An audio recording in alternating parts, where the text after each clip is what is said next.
Hi, this is Diane Lovetobake on YouTube. And what we're going to make, again, are cookies. Boy, have I made a lot of cookies on all the videos that I have on. But this particular recipe is oatmeal cookies.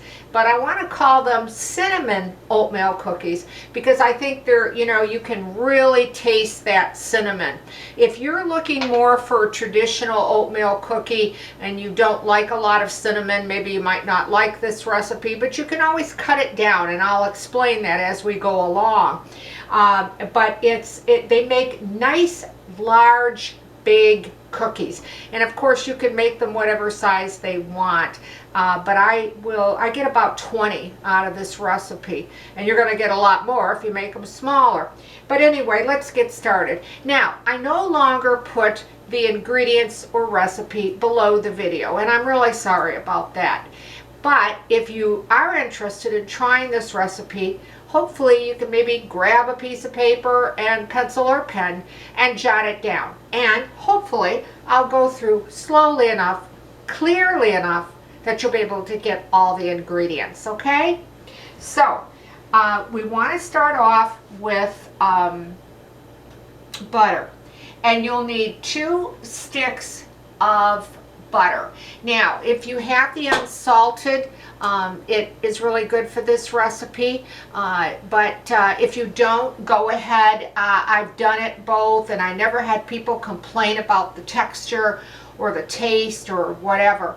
But if you have unsalted, even better, okay? So 2 sticks, which means 1 cup. And I broke it up into small pieces because I think it's quicker to cream, and especially for the video. So I'm going to warn you about the sound on my mixer ahead of time, okay?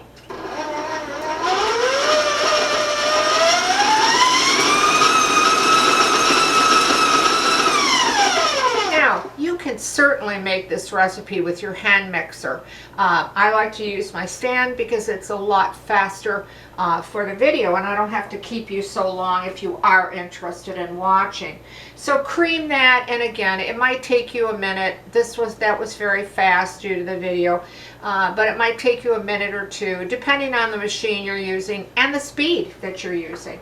The next thing, once you break up and start to cream the butter, then you're going to be putting in granulated sugar, and it's 1 cup.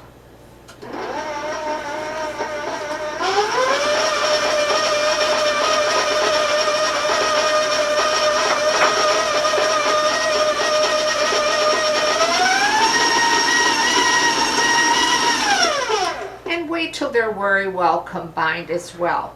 The next thing you're going to be putting in is brown sugar, and you'll need a 1/2 cup of brown sugar. Now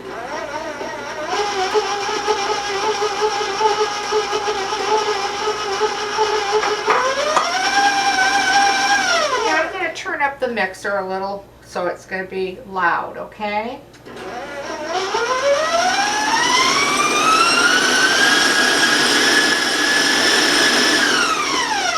Okay, I normally don't do that, but again, just due to the video, I wanted to kind of bring things along a little quicker and get to the bottom of my mixing bowl here.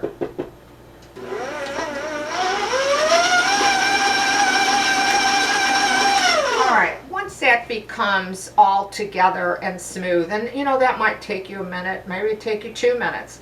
You're going to be putting in eggs, and we're going to put them in 1 at a time, beat them in 1 at a time. They've been at room temperature. First one's going in.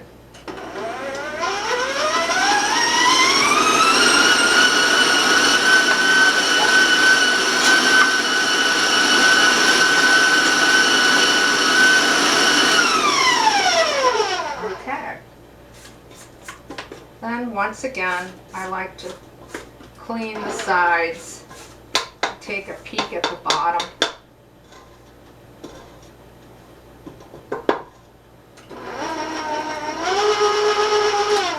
All right, now let's just concentrate on the dry ingredients. You're going to need 2.5 cups of all-purpose flour. You're also going to be putting in 1 teaspoon of baking soda. So again, it bears repeating. We've got 1.5 cups of all-purpose flour and 1 teaspoon of baking soda. Next, we're going to be putting in salt, and that's 1 teaspoon of salt. And remind yourself that was using unsalted butter. If you're using regular butter, you might want to cut that down to 1/2. It's really up to you. I've done it both, and like I said, I had compliments on both times, whether I use salted or unsalted, and that little bit of extra salt. But unsalted butter, use that one teaspoon. Okay. The next thing that you're going to be putting in is baking powder, and you need 1/2 teaspoon of baking powder. All right. And the next thing is cinnamon. I put in about 3/4 of a teaspoon, but 1/2 will do it. I just like even a little bit more. So if you want them to be where, you know, you do have the taste of cinnamon, and it's, I would say, medium, then use 1/2. I use 3/4 because I really like that cinnamon flavor. But if you don't want it to be, you know, too much, then please just stay with half a teaspoon. And then with my little whisk, I'm just combining it all together. Now, you're going to need oatmeal, of course. So you need 2 cups. I'm using old-fashioned rolled oats by that very brand name that you know who I'm talking about, the man that's on the label. But you can use whatever brand that you want. But I'm using the old-fashioned rolled oats. And now what I'm going to do is I'm going to just slowly add the dry to the wet on low, because if I go too high, well, it's my flour, my dry mixture is going to be all over me in the kitchen. And then I'll add the oats, and that again was 2 cups on that. So let's start putting this in.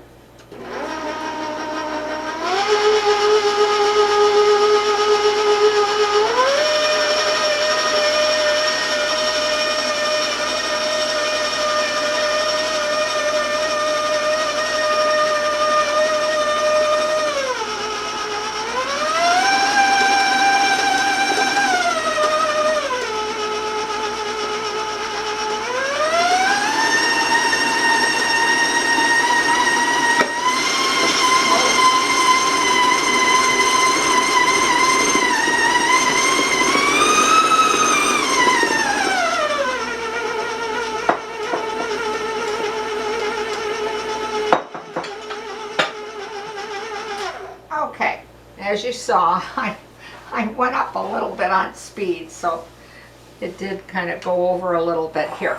And now I'm going to add the 2 cups of the old-fashioned oats. And I'm going to raise my speed, so warn you about the sound.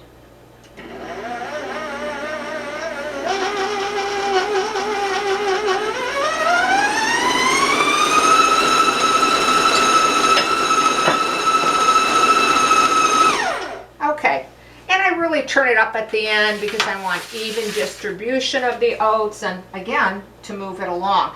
I have a tendency, I like easy recipe, I like quick recipes, and that's not always too good when you're baking, because you do want to be patient in a lot of the recipes and the steps that you're doing. But like I said, I like them quick and fast, but I do want them to taste good. Alright, so I'm going to take out my paddle, push the mixer away, and then I'm just going to quickly try to release all the product here. And you know, you really hate to waste product because prices are so high right now on groceries and whatever that you know, you're spending that money, and then you're spending the time on these cookies, so why waste a drop of it? And then I'm just going to take my spatula and bring it all together, check that bottom, and then I'm going to show you what the cookie dough looks like. Okay? You have that great smell of the butter and the cinnamon, and when you bake these, your whole kitchen will smell so good. It really does. Now, the next thing that you're going to need is a cookie sheet or whatever. You do need to grease your pans. I use solid shortening. I know many people write to me, and thank you, by the way, that they can't get solid shortening. So use whatever type of grease for your pans that you want. I don't use parchment paper or my mats on these cookies. I just find that by greasing them, or you use whatever grease, oil, whatever that you want, but I think it actually adds to the cookie. And we'll talk about that once I show you what the cookie looks like baked up. So I did go ahead and grease them. Now, you want to use, I like scoops because I think they're more uniform, so all my cookies come out the same. But if they taste good, you know, who cares? But anyway, it's usually about 2 tablespoons or a little bit more than 2 tablespoons for each cookie. I'm using my cookie scoop right here, and I measured it before we started the video, and it was 2 inches across, so to give you an idea. I give you the number of it, but different companies have different numbers on these scoops, so I think it's really confusing. But anyway, this is 2 inches across. Now, you'll want to place these cookies at good 3 inches apart because they are going to spread a little bit. But what's nice about them, they come up with a high dome, so they don't spread too flat, but you want to be prepared for that. So put them about 3 inches apart. I'm not going to bore you by showing you how to put cookies down on a cookie sheet because I'm sure you know how to do that. You're going to bake these cookies anywhere from 10 to 12 minutes, but you're going to bake them at 375. You want them to bake up to more of a pale golden color. You don't want them to be too dark because then they'll be kind of dry or stiff or a little bit dense. But if you like a crisper cookie, that's fine. But this particular cookie really comes out better when you bake them a pale golden color. And it takes 10 to 12 minutes. And as you know, all our ovens set up so differently. So, you know, I start watching mine after about 8 minutes, 9 minutes, and that kind of thing. So let me rinse my hands quickly with a little bit of soap and water here because I'm working with raw eggs to show you what they look like once they're baked up. And this is how they'll turn out. They really are pretty cookies. And they're really a nice size. As you can see, hopefully in the palm of my hand, you know how big they are. They will bake up to a nice golden brown on the bottom and that pale color on top. If you notice, they're not real dark, you know, on the tops and the bottoms, okay? But let's break open into one to show you. You will have a hard surface on the bottom and the top, but the inside will have a chew to it. So in other words, it's a chewy inside, but crisp on the top and the bottom. And I don't know whether you can see that or not with me pushing on it. You probably can't. But they are moist. They are moist and they have that chew to them. So, and that's what I like about a large cookie, especially an oatmeal cinnamon cookie. It is a really good tasting cookie. I think if you take the time and you try this recipe, I think you're going to like it. Again, if you're looking for any other type of oatmeal cookies or any kind of cookies in general, I think I'm at maybe 700 videos already. I'm not sure exactly. But anyway, please check out my channel because I have lots and lots of different types of cookies. I really do. Now, I want to go back to, again, I'm sorry, a lot of people say, where's the recipe? I need the recipe. I'm sorry, I'm not alone on this, but I got very tired of seeing my work being taken by others and claimed as theirs by posting and pinning. And when people write to me, I can't answer you, and it's so frustrating. It's just not worth it anymore. And I'm not alone on it, don't get me wrong. But if you watch me on YouTube and you write to me on YouTube, I'll get your question, I'll get your comment, and I will do my utmost best to answer in a timely fashion. So if you would like to try this recipe, again, I'd love to hear from you. Okay, and if you're so inclined and you'd like to subscribe to the channel Diane Lovetobake on YouTube, wow, I'd really appreciate that too.